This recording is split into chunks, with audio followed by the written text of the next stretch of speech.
Assalamualaikum warahmatullahi wabarakatuh. Jumpa lagi dengan saya, Yoso Patnyopunomo, mahasiswa statistika angkatan 2017, yang kini sedang berjuang melewati proses demi proses tingkat terakhir perkuliahan yang disebut skripsi. Ngomong-ngomong soal skripsi, tidak terasa ya, kini sudah sampai pada bab 2, yaitu tinjauan pustaka. Benar-benar perjalanan yang panjang, karena bab 2 ini menurut saya adalah bab yang paling berat untuk ditulis. Ya iyalah, baru 2 bab kok yang baru ditulis. Oke, simpan saja basa-basinya untuk nanti, langsung saja. Ini dia, pemodelan banyaknya Mycobacterium tuberculosis pada citra dahak penderita tuberkulosis menggunakan model regresi binomial negatif dengan pendekatan regresi non-parametrik berdasarkan polinomial lokal. Estimator polinomial lokal. Oke, langsung saja. Pada tinjauan pustaka kali ini kita akan membahas tentang 12 hal. Waduh, banyak banget ya. Mulai dari tuberkulosis, diagnosa tuberkulosis, digital image processing, genetic algorithm, model response count, regresi Poisson, penyimpangan asumsi pada regresi Poisson, regresi binomial negatif, regresi non-parametrik, estimator polinomial lokal, pemilihan between optimal, serta software Python. Ya Allah, 12, ya Allah.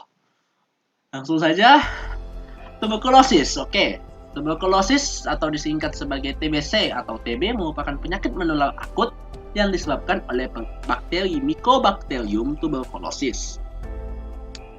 Penyakit ini biasanya menyerang paru-paru, namun juga bisa berdampak pada bagian tubuh yang lainnya seperti tulang, usus, dan kelenjar.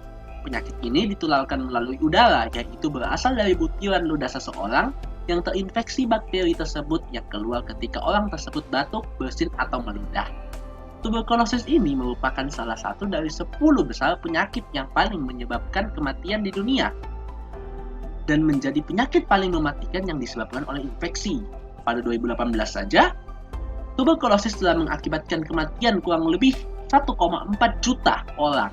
Jauh lebih tinggi dibandingkan HIV yang hanya bertanggung jawab atas kurang lebih 730.000 kematian pada tahun yang sama.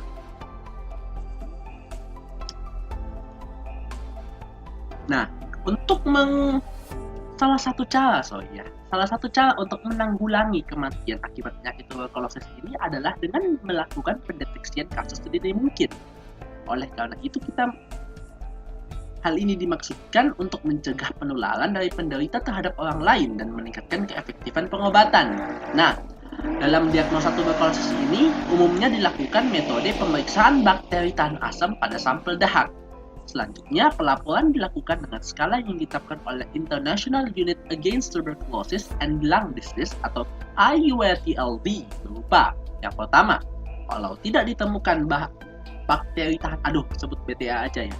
Kalau tidak ditemukan BTA dalam 100 lapang pandang, kita kategorikan negatif. Jika ditemukan 1-9 BTA dalam 100 lapang pandang, maka ditulis sesuai jumlah BTA yang ditemukan. Jika ditemukan 10-99 BTA dalam 100 lapang pandang, maka dikategorikan plus 1. Jika ditemukan 1-10 BTA dalam 1 lapang pandang, dikategorikan plus 2. Dan jika ditemukan 10 BTA dalam 1 lapang pandang, dikategorikan plus 3. Mengapa kita harus mengetahui banyaknya BTA dalam dahak? Karena banyaknya BTA ini adalah suatu informasi yang penting untuk menentukan tingkat infeksi dan seberapa berat penyakit yang diderita penderita. Sayangnya, untuk melakukan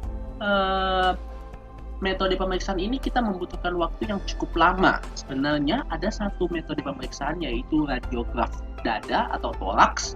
Itu dia bisa lebih cepat lagi karena hanya dengan memotret dada menggunakan sinar X begitu dan kita bisa melihat seberapa kondisi paru-parunya.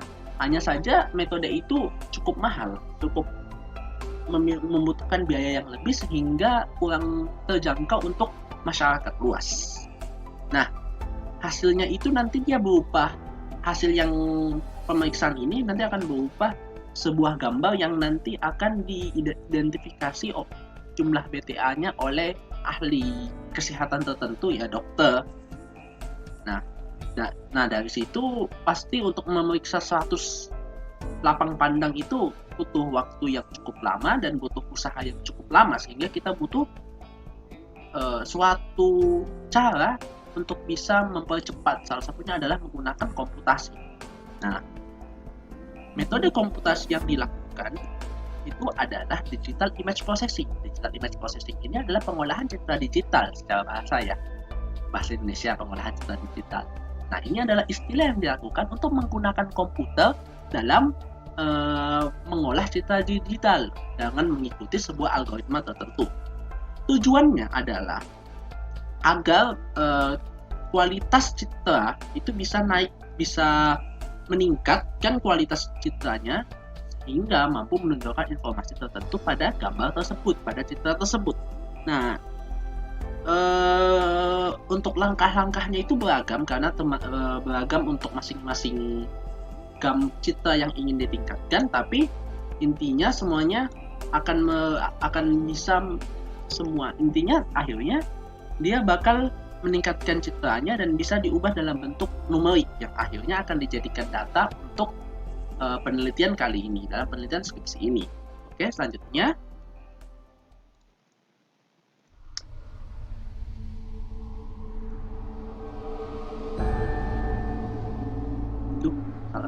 Oke, sekarang genetic algorithm. Nah, hasil yang didapatkan itu biasanya memiliki dimensi yang besar. Sementara itu, dimensi yang besar ini akan menyulitkan perhitungan statistikanya, akan menyulitkan pemodelan statistikanya, sehingga kita butuh sebuah metode untuk mengerucutkan, mengecilkan jumlah dimensinya. Nah, salah satu metode adalah genetic algorithm. Metode genetic algorithm ini adalah metode adaptif yang sering digunakan untuk memecahkan suatu pencarian nilai dalam masalah optimasi. Nah, metode ini didasarkan kepada proses evolusi makhluk hidup, perilaku dalam proses evolusi yang dialami makhluk hidup dari generasi ke generasi, di mana makhluk yang berhasil bertahan melewati proses evaluasi hanyalah mereka yang memiliki kemampuan untuk dapat bertahan.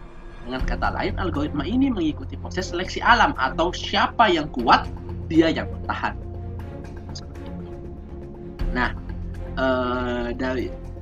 setelah nanti sudah direduksi dimensinya menggunakan ini, kita akan berjalan ke proses pemodelan statistikanya. Nah, di sini ada model respon count. Model respon count ini berarti cacahan dalam bahasa Indonesia, adalah bagian dari model regresi dengan respon discrete.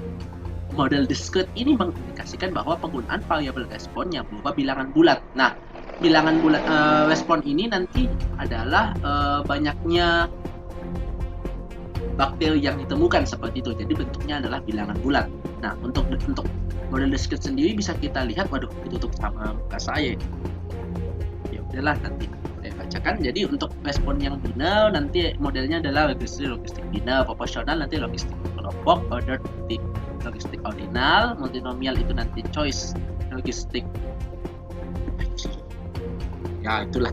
Nah, dan yang terakhir untuk data count kita bisa menggunakan regresi Poisson dan regresi binomial. Nah, apa sih ini regresi Poisson? Regresi Poisson ini adalah model dasar bagi model regresi yang menggunakan count data. Nah, model regresi Poisson ini mengasumsikan bahwa data responnya ini berdistribusi Poisson.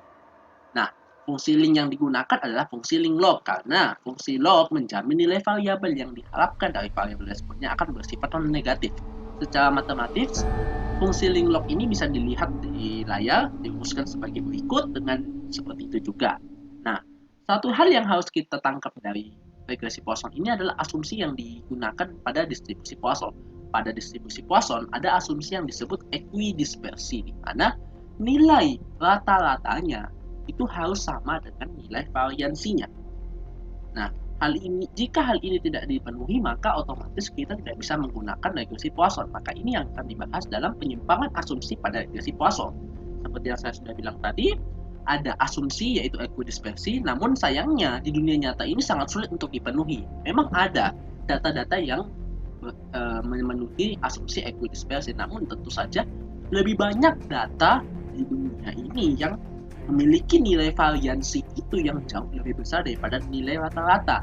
Nah, keadaan datanya yang memiliki nilai variansi lebih besar dibandingkan rata-rata ini disebut overdispersi.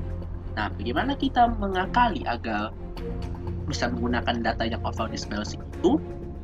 Kita bisa menggunakan namanya regresi negatif binomial. Nah, pada regresi negatif binomial ini jadi berubah juga nanti bentuk regresinya, tapi seperti sebelumnya didasarkan pada distribusi negatif binomial. Nah, nanti persamaan regresinya sudah ada di depan di sini. Mu i sama dengan eksponen bla dan seperti itu. Nah, kemudian bagaimana untuk kita estimasi hasilnya nanti? Kita akan menggunakan regresi non parametrik. Regresi non parametrik ini adalah suatu metode statistika yang digunakan untuk mengetahui hubungan fungsional antara variabel respon dan variabel prediktor. Namun asumsi bentuk kurva regresinya itu tidak membentuk pola kurva tertentu.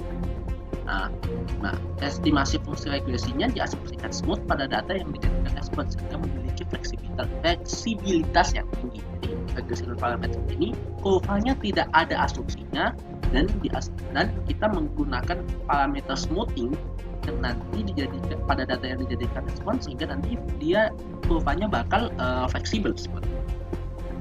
Ya, dalam regresi non parametrik ini kita akan menggunakan estimator lokal linear, yaitu estimasi fungsi mx, yaitu dalam bentuk kurvanya dalam persamaan y sama dengan mx a plus b seperti biasa. Nah, ini didekati menggunakan ekspansi Taylor. Nah, metodenya secara matematis bisa dibaca di hadapan ini. MX didekati menggunakan ekspansi Taylor dan hasilnya mendapatkan seperti itu. Nah, setelah kita mendapatkan ini, kita akan butuh parameter penghalus yang tadi, yang smoothing tadi itu kan. Nah, kita akan butuh. Nah, masalahnya kalau kita ambil yang terlalu besar smoothingnya, maka datanya itu akan terlalu halus sehingga tidak ikut pola data yang sesungguhnya. Kalau kita ambil yang terlalu kecil, datanya akan sangat mengikuti polanya, jadi malah polanya terlalu sulit nanti untuk bisa diinterpretasi.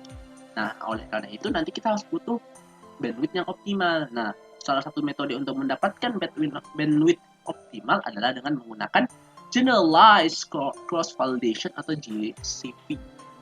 Metodenya untuk rumus untuk menemukan GCV-nya itu sudah ada di layar, kan? Nah, setelah itu apa yang akan kita setelah kita mendapatkan estimatornya?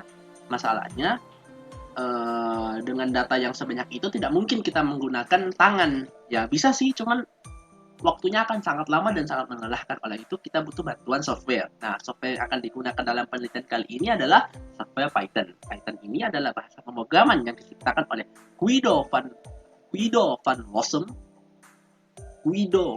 Rossum. Nah, gitu mungkin ya. Pada tahun 1991 yang diciptakan sebagai penerus bahasa ABC yang terinspirasi oleh SQL. Van Rossum sendiri yang bertanggung jawab sebagai leadernya, sebagai lead developernya untuk pengembangan bahasa pemrograman ini. Nah, bahasa pemrograman ini bersifatnya interpreted, yang berarti setiap instruksi yang diberikan langsung bisa dieksekusi secara bebas. Jadi tidak perlu mengeksekusi banyak, cukup satu line saja itu sudah bisa langsung dieksekusi seperti bahasa pemrograman yang lainnya kayak R. Nah, dan juga dia merupakan general purpose programming language, yang berarti Python tidak dikhususkan untuk menulis software jenis tertentu dan dapat digunakan untuk membuat software jenis apa saja. Nah, sekian. Terima kasih sudah menyaksikan presentasi skripsi saya. Mohon maaf jika ada kesalahan kata, kesalahan pengucapan seperti bahasa Inggrisnya atau nama mungkin. Saya minta maaf.